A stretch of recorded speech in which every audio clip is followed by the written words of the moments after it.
Kot pri vseh avtomobilih je tudi pri Audiju A5 napočil čas za osvežitev. Ne za prenovo, samo za osvežitev.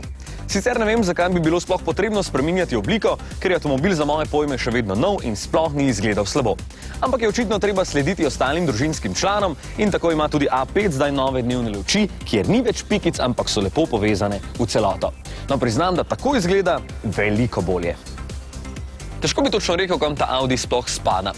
Lahko bi rekli, da je to A4 s 5 vrati, kar pa ni, ker ima šipe brez okvirjev, ki so domena kupejev.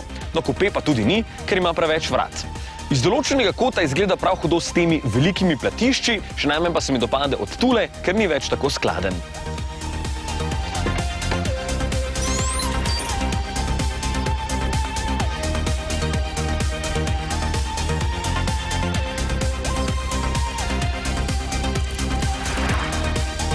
No, znotraj je po audijevsko odličen. Položaj za volanom je fantastičen, sploh nobene pripombe ne morem najti. Edino, kar zmoti, je predolg hod stopalke za sklopko, ampak bo itak večina izbrala samodejni menjalnik, pa bo.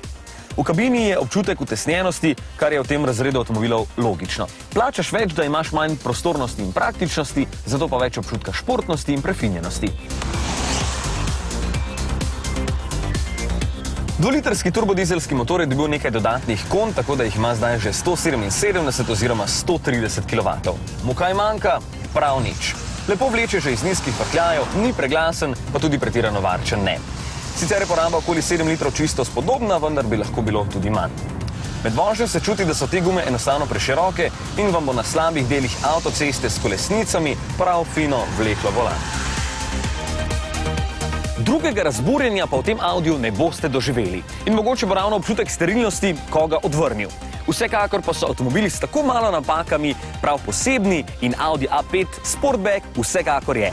Sam bi sicer raje izbral tistega brez vrat zadaj, torej samo A5.